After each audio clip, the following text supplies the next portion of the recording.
एक दिन मुझे मजबूरन गुफा वाले बाबा के पास जाना पड़ा, क्योंकि लॉकडाउन में मेरे पति की नौकरी चली गई तो हमारे घर के हालात बहुत ही खराब हो चुके थे।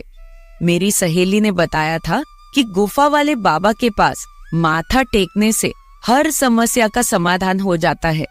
फिर एक दिन मैं गुफा वाले बाबा जी के पास चली गई। वो बाबा पूजा के बहाने मुझे अपनी गुफा के अंदर ले गया। वहां पर मेरे और बाबा के अलावा कोई नहीं था। कुछ देर बाद बाबा ने गुफा का दरवाजा बंद कर दिया। गुफा के अंदर बहुत अंधेरा था। फिर एकदम से मेरी नजर बाबा के काले रंग के सांप के ऊपर गई। सांप को देखकर मैं घबरा गई और उसे बचने के लिए हाथ पांव चलाने लगी, लेकिन मैं अपने आप को बचा नहीं पाई।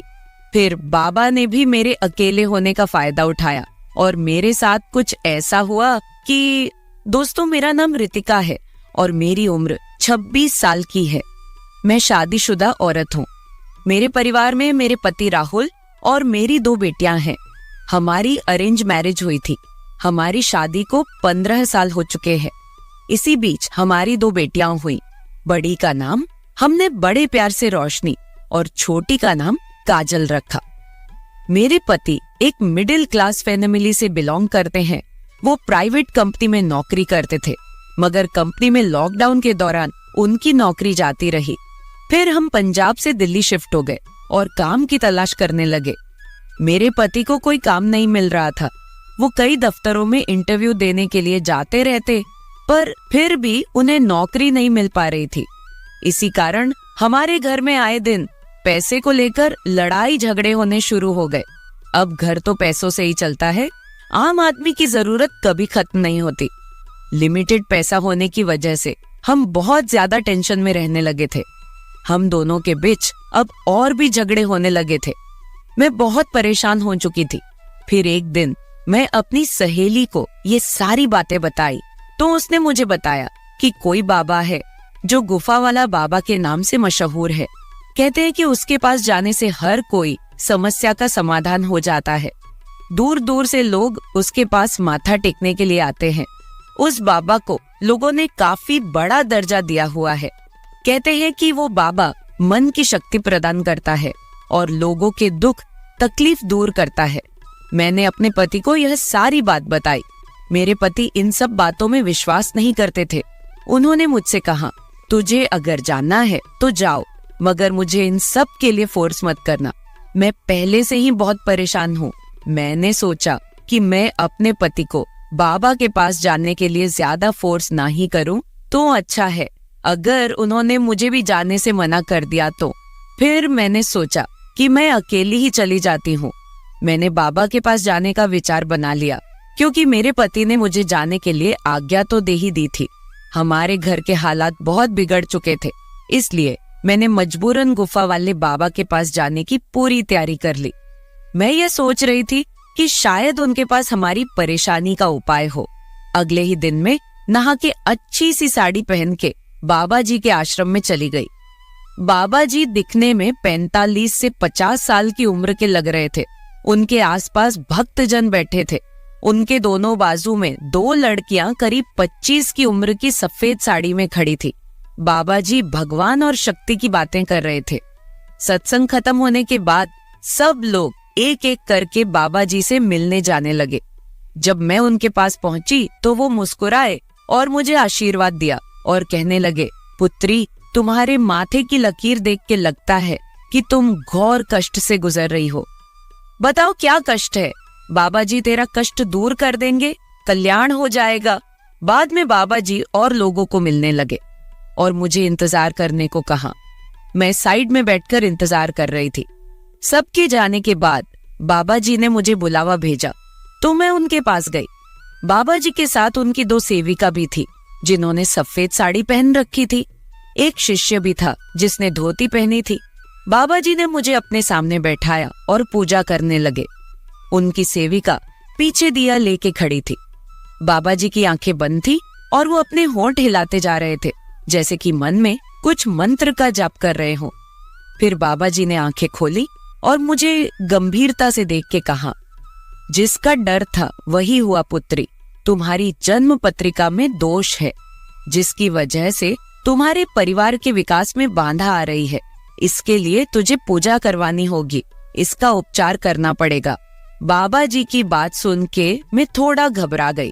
मैंने बाबा जी से कहा, बाबा जी मैं बहुत ही मुश्किलों से गुजर रही हूँ, आप कोई भी पूजा कोई भी उपाय बताइए, मैं कोई भी पूजा करवाने के लिए तैयार हूँ। पूजा में जितना खर्चा आएगा आप मुझे बता दीजिए, हम लोग बहुत ही परेशान हैं, इसलिए मैं आपके पास आई हूँ। फिर बाबा जी ने कहा, कल तुम नहा के नए वस्त्र पहन के बिना सिंदूर लगाए और बिना मंगलसूत्र पहने आश्रम में आ जाना, हम कल से पूजा शुरू कर देंगे। ध्यान रहे किसी को भी इस पूजा के बारे में मत बताना, वरना विघ्न पड़ जाएगा। और घर में भी किसी को कुछ भी नहीं बताना कि मैं कहाँ पर जा रही हूँ।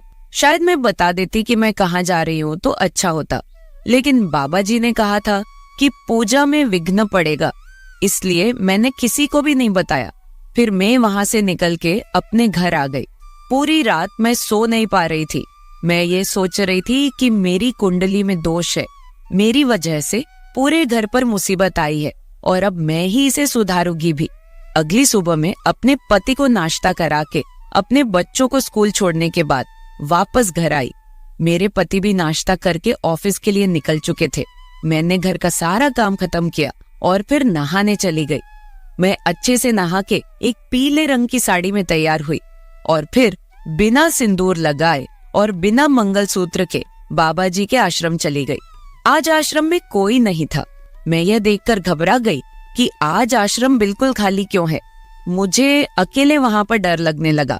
मैंने एक शिष्य से पूछा कि आज आश्रम खाली क्यों है, तो उस शिष्य ने मुझे बताया कि गुरुजी के शिष्यों ने सबको कॉल करके बता दिया था कि आज आश्रम में कोई अनोखी पूजा है, जिसके कारण बाबा जी आज किसी से नहीं मिलेंगे। मैं वहां पहुंची तो बाबा जी की सेविकाओं ने बताया कि बाबा जी गुफा के अंदर है और वो तुम्हारा ही इंतजार कर रहे हैं। वो मुझे बोल रही थी, तुम बहुत ही भाग्यशाली हो जो तुम्हें बाबा जी के पास गुफा के अंदर जाने का मौका मिला है, क्योंकि बाबा जी गुफा के अंदर हर किसी को नहीं बुलाते। फिर उन्होंने मुझे गुफा के अंदर जाने का रास्ता दिखाया। वो मुझे गुफा के अंदर कमरे में लेके गई।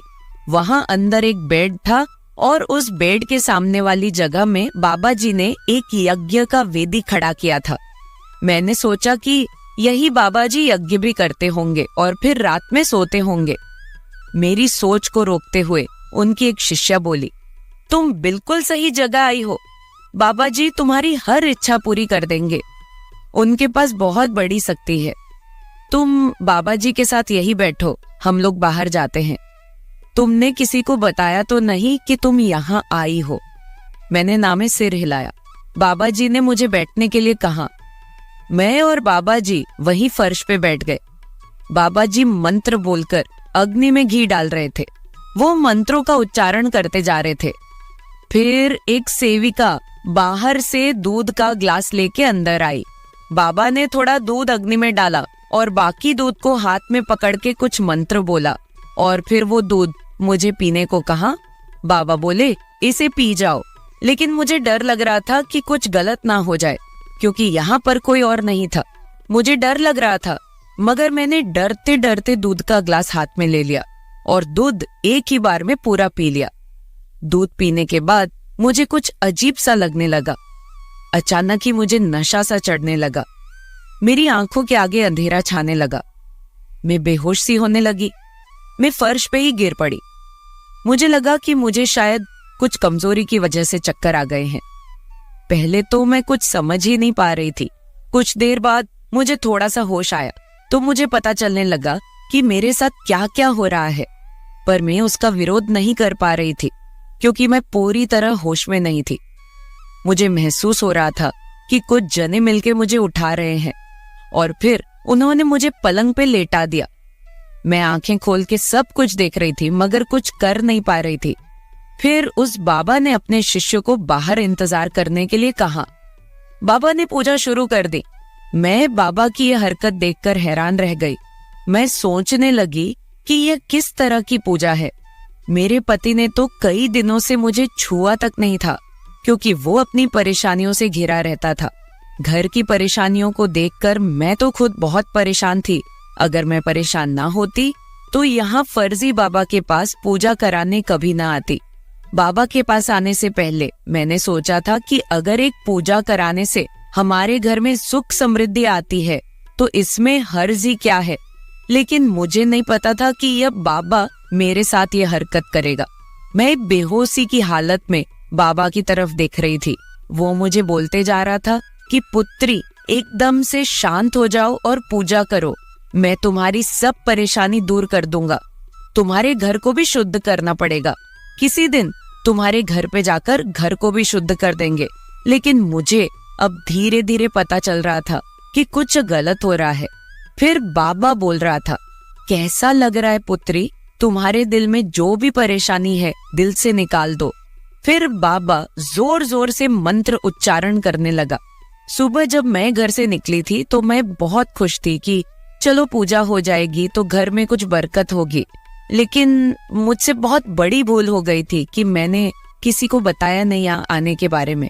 अब अगर मैं विरोध करती हूँ तो ये बाबा मुझे मरवा डालेंगे और किसी को कुछ पता भी नहीं चलेगा। मैं वहां से भागना चाहती थी, मगर नशे की वजह से मैं कुछ भी कर नहीं पा रही थी। अब मुझे एहसास हो रहा था कि मैं जहां आकर कितनी बड़ी गलती कर दी है। यहाँ तो कुछ गलत काम होते हैं, बाबा तो लोगों की श्रद्धा के साथ खेलते हैं। मेरे दिमाग में बहुत सारी ऐसी बातें चल रही थी कि मैंने यहाँ आने की गलती क्यों की है। बाबा मुझे बोल रहे थे, शाबाश पुत्री, तुम बहुत अच्छे से पूजा में हिस्सा ले रही हो। तुम ऐसे ही पूजा करती रहो, मैं तुम्हारे घर की हर समस्या को दूर कर दूंगा। लेकिन मैं तो जान चुकी थी कि बाबा मेरी कौन सी समस्या दूर कर रहे हैं। मैं उसी दिन ठान लिया था कि मैं एक बार आश्रम से बाहर निकल गई तो मैं इस बाबा को नहीं छोड़ूंगी। मुझे अच्छे से पता चल गया था कि बाबा के डेरे में कौन से गलत काम होते हैं। अब मुझे बाबा के डेरे में होने वाली गलत हरकतों का भांडा फोड़ना था। अगर मैंने ऐसा नहीं किया तो ना जाने ये बाबा कितनी और औरतों के शरीर के साथ खेलेगा और पता